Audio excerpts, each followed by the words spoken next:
Ազգային ժողովում այսօր վարչապետ Նիկոլ Փաշինյանը հանդես եկավ կառավարության 2021-ից 2026 թվականների ծրագրի 2024 թվականի կատարման ընթացքի եւ արդյունքների մասին զեկույցով։ Նշեց, որ 2018 թվականի ոչ բռնի ժողովրդական Թավշյա հեղափոխությունից հետո միայն 2024 թվականի արդյունքներով Հայաստանի Հանրապետության պետական բյուջեի եկամուտները առնվազն կրկնապատկվել են, ավելանալով 1.3 տրիլիոն դրամով, ինչը այսօրվա փոխարժեքով ավելի քան 3.3 միլիարդ դոլար է։ Այսինքն հեղափոխությունից հետո միայն 2024 թվականին Հայաստանի պետական բյուջե մուտք է եղել հավելյալ 3.3 միլիարդ դոլար։ Պետք է ընդգծել, որ ժողովրդական ոչ բռնի Թավշյա հեղափոխությանը նախորդող տարիներին նույնպես Հայաստանի պետական բյուջեի եկամուտները աճ ունեցել են եւ սա որևէ մեկը չի կարող ժխտել։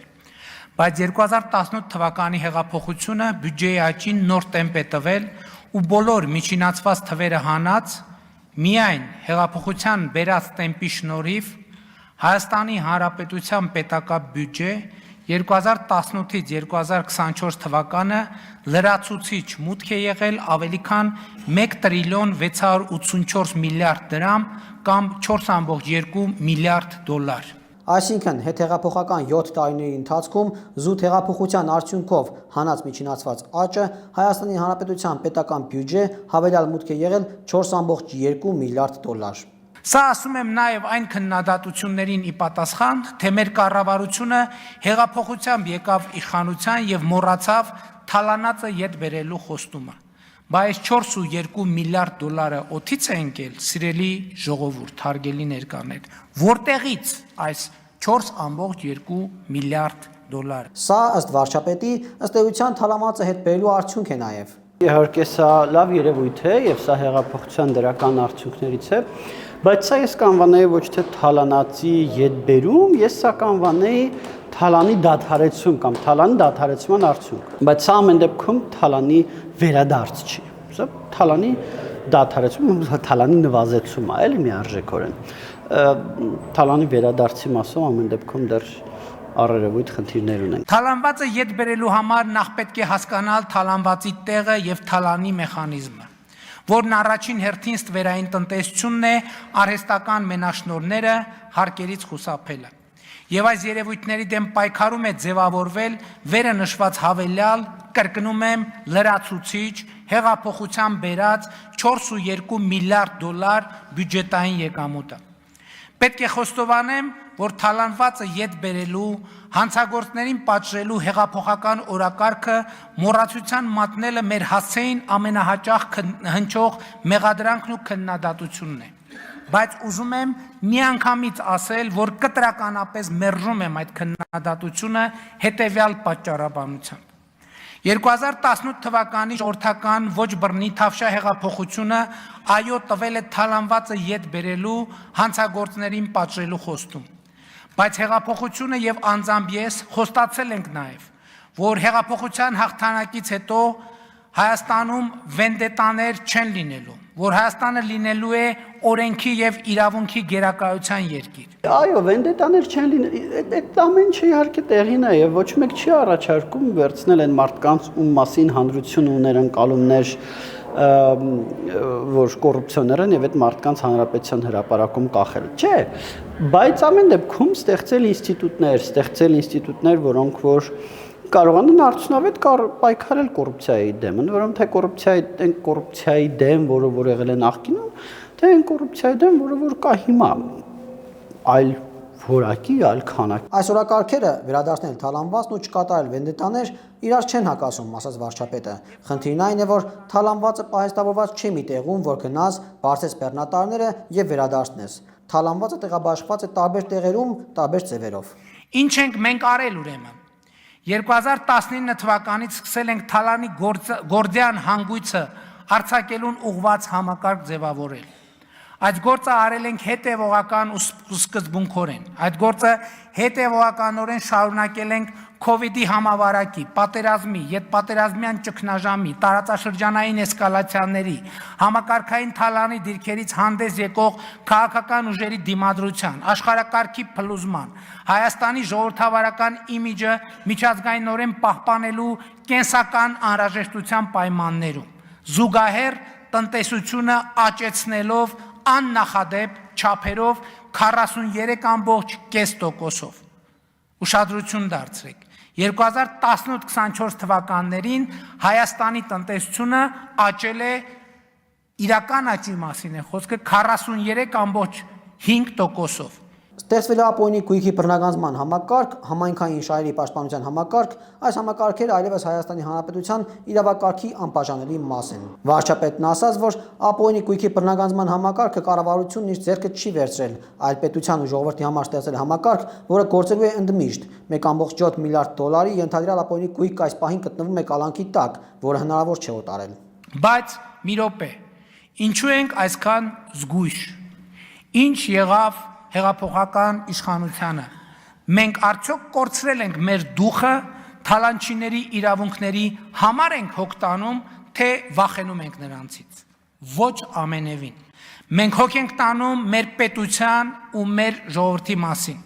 որովհետև ամենաթողություն, վենդետա հիշեցնող որևէ գործողություն այնպիսի վնաս կհասցնի մեր պետության միջազգային կերպարին ու հեղինակությանը, տնտեսությանն ու ներդրումային միջավայրին, որ նույնիսկ տասնյակ միլիարդավոր դոլարներով հնարավոր չի լինի այդ վնասը վերականգնել։ Այնքան կմեծացնի նման գործողությունը եւ տրամաբանությունը արտաքին անվտանգության մեր առանց այն էլ արկա խոցելիությունները, որ նման ճանապարհով գնալը կնշանակեր գործել ընդդեմ պետական շահի։ Մենք չենք գնում այդ ճանապարհով եւ իրականացնում ենք հեղափոխության ժամանակ մեր տված վենդետա չիրականացնելու, օրենքի եւ իրավունքի գերակայություն հաստատելու, Հայաստանը օրենքի եւ օրինականության երկիր դարձնելու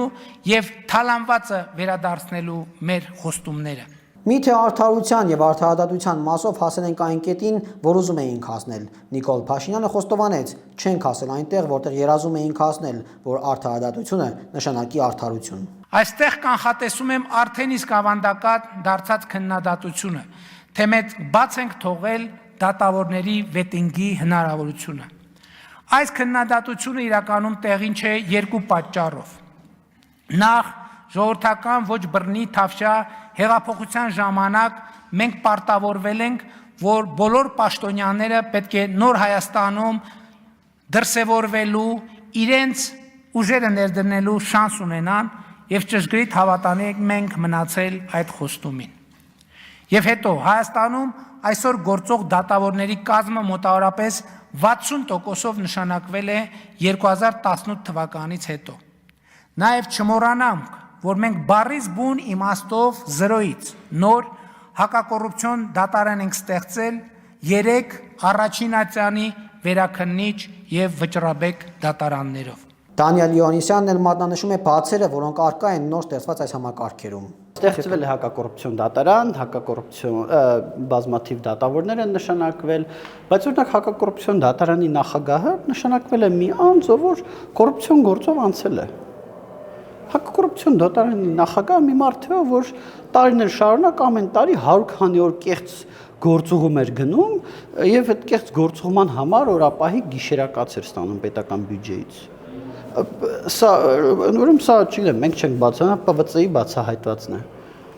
Հակակոռուպցիոն կներեք էլի, չկոռումպացված մարդ չկար այս երկրում, որ կարող էր հակակոռուպցիոն դատարան նախագահ լինել։ Վարչապետը համաձայն է, սա պետք է մեզ հուշի, որ խնդիրները եւ դրանց լուծումները այնքան էլ պարզ չեն, որ կարող էին մեզ թվալ։ Վարչապետի պաշտոնից իմ 7 տարվա դիտարկումների համաձայն այս խնդիրներն առաջին հերթին կապված են այն իրավաբանական մենթալիտետի եւ կրթության հետ, որ երկար տարիներ հաստատվել է Հայաստանում։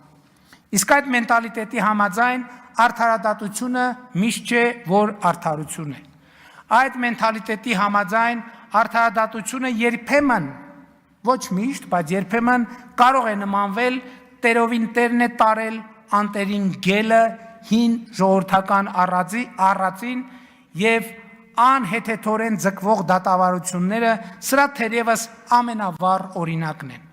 Այդ մենթալիտետի համաձայն արդարադատությունը կարող է հասանելի լինել միայն էլիտար փոքրիկ խմբակի եւ դրա մեջ տարօրինակ ոչինչ չկա։ Այս տրամաբանությունը ժամանակ առ ժամանակ արտահայտվում է թե օպերատիվ, թե քննչական, թե դատախազական, թե դատավորական օղակներում։ Ամոթ է արդյոք 7 տարի վարչապետի պաշտոնը զբաղեցրած մարդու կողմից նման խոստովանություն անելը։ Իրականում կամաչեի նման խոստովանություն անել, եթե առավելագույնը առաջ չլինեի նման վիճակ չունենալու համար, սկսած դատարանների շրջափակումից, վերջացրած դատաիրավական համակարգերում աշխատավարձերի շատերի կողմից անտրամաբանական համարվող բարձրացումից, շարունակած ամենատարբեր հնարավոր եւ անհնար կադրային փոփոխություններից ու ինստիտուցիոնալ բարեփոխումներից։ Բայց նշանակում է իմ ասածն արդյոք արձանագրում, որ Հայաստանում չի եղել, չկա ու չի լինելու արդարություն, ոչ ամենևին։ Իմ ասածը նշանակում է վճռականության վերահաստատում, որ արկա իրավիճակի հետ համակերպվելուց հրաժարվում ենք եւ հրաժարվելու ենք, որ անկախ եւ արդար դատական համակարգ ունենալու նպատակը պետք է իրագործվի միանշանակ եւ աներկբա, բայց սրա համար նախ պետք է հասկանալ, ախտորոշել եւ լուծել խնդիրները եւ այս ճանապարհին լինել սկզբունքային եւ հետեւողական։ Խնդիրները ըստ Իոնիսյանի թե կրթական են, թե կառուցակարգերում, ամբողջ պետական համակարգը կառուցված է թղթով ամեն ինչ կարգին լինի սկզբունքով, եւ խոսքը միայն իրավապահ համակարգի մասին չէ։ Թղթի վրա ամեն ճոքի ոչ մեկի դա չի անհանգստացնում, հա։ Սա է մեր ամբողջ պետական համակարգի ավանդույթներ, ամբողջ պետական համակարգի ոնց ասեմ դրվածքը, սովետից ժառանգված դրվածքը, որը այո նաև ժառանգվել է իրավաբանների մոտ, այո նաև ժառանգվել է մյուս բոլորի մոտ, այդպիսին է։ Ես կարծում եմ, որ միշտ պետք է առաջնորդվել բովանդակությամբ։ Եթե պաշտոնյան օրենք է խախտել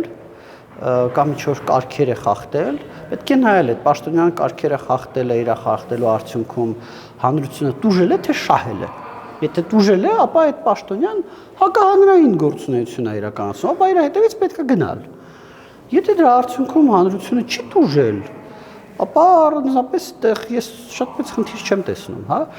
Իմ ասածը շատ ուժեղ տարբերվում է այն ավանդույթներից, որոնք որ կան Հայաստանում, այն կարգերից գրված, որոնք որ կան Հայաստանում, գրված, չգրված կարգերից, որոնք որ կան Հայաստանում։ Այնուամենայնիվ Ապոնի ձեռքբերված գույքի բռնագանձման համակարգն այլևս անշրջելի իրողություն է, ասաց վարչապետը։ Այս գործընթացում կառավարության քաղաքական կամքը ոչ միայն չի պակասել, այլև կոնկրետ արդյունքներ է տվել։ Միլիարդավոր դրամների գույք այլևս վերադարձված է վերը հիշատակված իրավական կառուցակարգերով։ Վերադարձած գույքերի թվարկումը սկսել եմ եւ կշարունակեմ, որ հասանելի լինի բոլորին։ Բայց կարևոր եմ համարում ընդգծել, որ այսօր արդեն ավարտված քրեական վարույթներով, դատարաններում ավարտված քրեական գործերով, ապօրինի ծագում ունեցող գույքի բռնագանձման, պետական եւ համայնքային շահերի պաշտպանության հայցերով ու հաշտություններով, ինչպես նաև զինվորական դատախազության կողմից կիրառված դատախազական ներգործության միջոցներով Հայաստանի Հանրապետությանն է վերադարձվել շուրջ 210 միլիարդ դրամի գույք եւ դրամական միջոցներ։ Այսինքն այս 530 միլիոն դոլարի գույքերը եւ դրամական միջոցները արդեն իսկ վերադարձված են Հայաստանի Հանրապետությանը։ Վարչապետը վստահեցրեց, Ապոնի գույքերը հատիկ առ հատիկ վերադարձվել են եւ վերադարձվելու են Հայաստանի Հանրապետությանն ու նրա ժողովրդին։ Արդեն իսկ վերադարձվել են Golden Palace հյուրանոցը Ծաղկաձորում, AOX-ի շենքը Երևանի կենտրոնում, Նորատոսի ռադիոկենտրոնը, մի քանի միլիարդ դրամ արժողությամբ փողամասեր Երևանում եւ մարզերում։ Բացի դա, Հայաստանի Հանրապետությունն արդեն 21.8% փայաբաժին ունի ԶՊՄԿ-ում, մի քանի 100 միլիոն դոլար արժողությամբ։ Բացի այդ, 2018-ից 24 թվականների ընթացքում ԶՊՄԿ-ն կրկնապատկել իր հարկերը համեմատած 2011-ից 17 թվականների հետ։ Բա թալանի վերադարձը պոզով պոչով է լինում։ Բայց սա դեռ ամենը չէ։ 2024 թվականին ԶՊՄԿ-ն 33 միլիարդ 249 միլիոն դրամի շահաբաժին է վճարել պետական բյուջե։ Այսինքն միայն ԶՊՄԿ-ի շուրջ մեր համբերատար հետևողական գործողությունների արդյունքում, որը ընդ որում միանգամից տեղի չունեցավ, այլ տևեց 3 տարի։ Միայն ԶՊՄԿ-ի մասով մենք 1 միլիարդ դոլար գումար եւ գույք ենք վերադարձրել Հայաստանի Հանրապետության։ Միայն ԶՊՄԿ-ով 1 միլիարդ դոլար։ ոչ ուղիղ իմաստով, բայց անուղղակիորեն այս թեմայի հետ կապ ունի նաև ամուսարի խնդրը բարեհաջող հանգուցալուծելը եւ Հայաստանի Հանրապետության 12.5% փայաբաժին ձեռք բերելը եւ ազդագիր համայնքներին տարեկան $7 միլիոն հավելյալ գումար վճարելու պարտավորության արձանագրումը։ Վիվասել ընկերության վաճառն ու կառավարության 20% փայաբաժին ձեռք բերելը։ Viva Armenia ընկերությունն էլ 2025 թվականին բացի վճարված հարկերից պետական բյուջեի վճարել 2 միլիարդ դրամ փայաբաժին։ Չմոռանաք հավանել տեսանյութը եւ բաժանորդագրվել Civic AM-ի YouTube-յան էջին։